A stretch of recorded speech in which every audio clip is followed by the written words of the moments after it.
Good morning student. आज मैं डीबीटीटी के स्टूडेंट के लिए सेमेस्टर 4 में जो आपका पेपर 12 का जो इम्पोर्टेंट टॉपिक है इंक्लूसिव एजुकेशन में जो मुख्य प्रभावशाली कारक होते हैं उनके भूमिका एवं उत्तरदायित्व, यह यूनिट 4 का बहुत ही महत्वपूर्ण टॉपिक है। कई बार इससे सवाल भी आया है पिछले एग्जाम में, तो इस टॉपिक पर आज डिस्कस करते हैं। टॉपिक है कि समावेशी शिक्षा में प्रभावी कारकों की भूमिका एवं उत्तरदायित्व, role and responsibility of major factors in inclusive education. समावेशी शिक्षा वैसी शिक्षा को कहते हैं जिसमें सब कुछ का समावेशन हो, सभी प्रकार के विद्यार्थियों का समावेशन हो, चाहे वो सामान्य श्रेणी के हो या विशिष्ट श्रेणी के हो, तो उन सबको एक साथ शिक्षा देना ही समावेशी शिक्षा कहलाता है। तो समावेशी शिक्षा में जब हम सामान्य जनरल स्टूडेंट और स्पेशल स्टूडेंट दोनों को एक साथ इंक्लूड करते हैं, तो ऐसी शिक्षा बाकी आज तक की दी गई सभी शिक्षाओं से क्या है, भिन्न भी है और अनोखा भी है, क्योंकि इसमें हम हर तरह के बच्चे को सम्मिलित करते हैं। और सबसे बड़ी इसमें समस्या क्या है कि सामान्य बालक को तो शिक्षित करना बहुत ही सरल है, क्योंकि उनमें समझने सोचने की क्षमता क्या होती है, बेहतर होती है। वे हर एक चीज को बहुत आसानी से सुलभ तरीके से समझ जाते हैं, ग्रहण कर लेते हैं। लेकिन वही जब विशिष्ट बालकों की बात आ जाती है तो विशिष्ट बालकों को हर चीज ग्रहण करने में, सीखने में, समझने में क्या लगता है, सामान्य बच्चों की अपेक्षा ज्यादा समय लगता है। तो ऐसी परिस्थिति में एक कमजोर बालक और एक सामान्य बालक दोनों को एक साथ शिक्षा देना हो, तो ये अपने आप में एक बहुत बड़ी चुनौती भी है और एक बहुत बड़ी समस्या भी।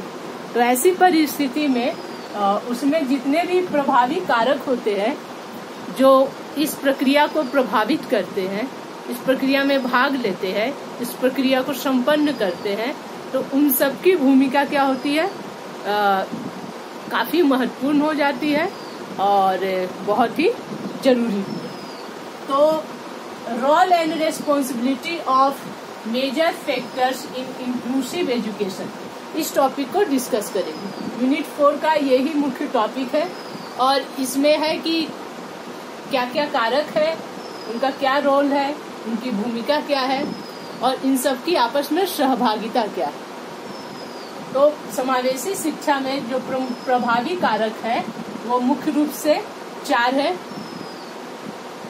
जो मुख्य है। इनके अलावा और भी बहुत सारे कारक हैं, जिसमें पहला है शिक्षक या स्कूल, विद्यालय, टीचर एंड स्कूल। दूसरा है माता पिता या कह सकते हैं परिवार, फैमिली, पेरेंट्स एंड फैमिली। तीसरा है समुदाय, कम्युनिटी या लोकेलिटी जो आसपास के हैं। और चौथा है समाज, सोसाइटी। इसके अलावा भी और बहुत सारे कारक हैं जो बालकों के शिक्षा में, उनके सर्वांगीण विकास में, उनके हर तरह के डेवलपमेंट में इन सब का प्रभाव होता है। तो इसमें ये जो कारक है ये बहुत प्रभावशाली होते हैं ये सारे, क्योंकि ये सीधे बालक को प्रभावित करते हैं, कुछ तो डायरेक्ट और कुछ तो इनडायरेक्ट, कुछ फॉर्मल और कुछ इनफॉर्मल। ये सब शिक्षा के फॉर्मल और इनफॉर्मल एजेंसी में भी इनको हम लोग पढ़ चुके हैं ऑलरेडी।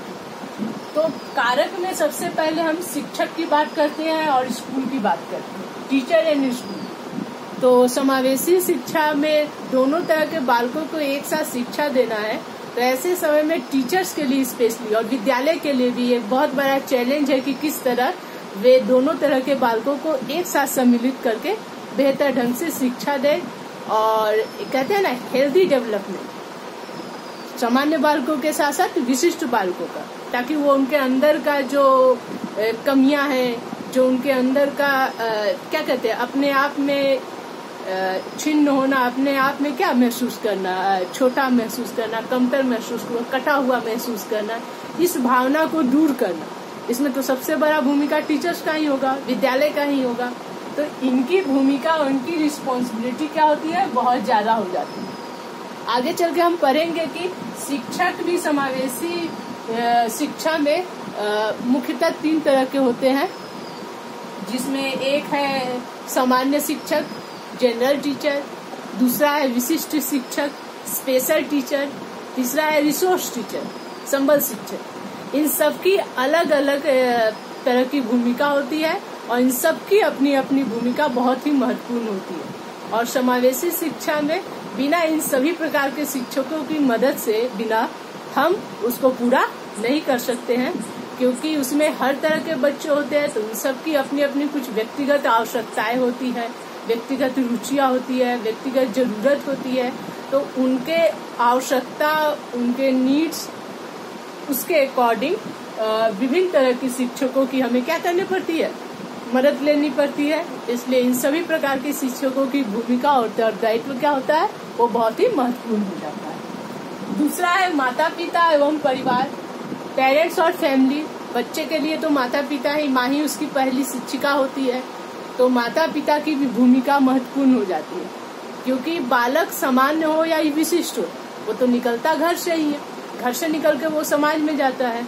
तो ऐसे समय में परिवार की ये पहली रेस्पॉन्सिबिलिटी होती है कि वो किस तरह अपने बच्चों का लालन पालन करता है, किस तरह का उसको संस्कार देते हैं, किस तरह का व्यवहार देते हैं, जिसके सहारे वो घर से बाहर निकलकर फिर उसका समाजीकरण हो सके। तो परिवार की जो भूमिका है और माता पिता का विशेषकर वो बहुत ही महत्वपूर्ण और प्रभावशाली होता है। वहीं से बच्चे का भविष्य तय हो जाता है, कह सकते हैं कि, क्योंकि बच्चा घर से मजबूत रहे, स्ट्रांग रहे, काबिल बन सके, चीजों को, बाहर की परिस्थितियों को सहने लायक, उसके साथ समायोजन करने लायक बन सके, तो ये परिवार का ही दायित्व होता है, परिवार की ही भूमिका होती है कि वो अपने बच्चों को किस तरह से तैयार करता है, किस तरह का व्यवहार देता है, किस तरह की शिक्षण देता है, जिससे वो उसी के बल पर बच्चा जीवन में आगे बढ़ता है।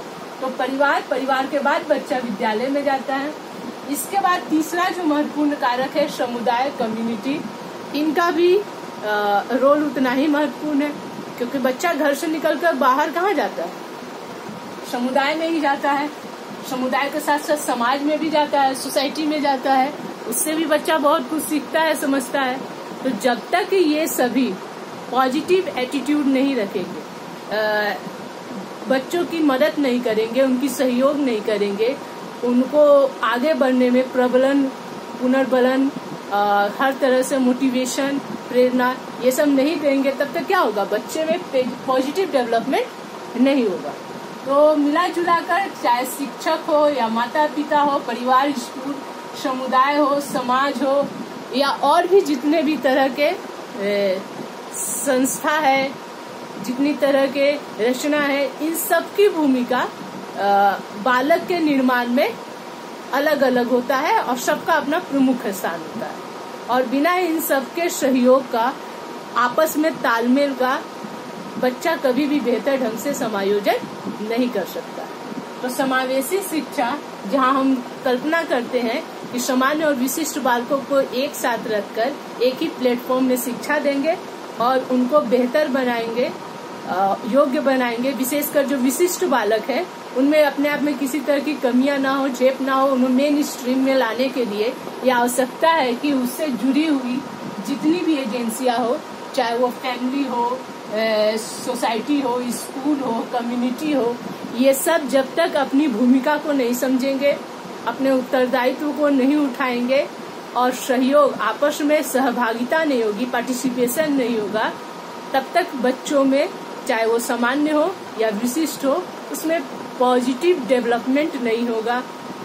उसका सामाजिक विकास, मानसिक विकास, नैतिक विकास, उसका सर्वांगीण विकास ये संभव नहीं है।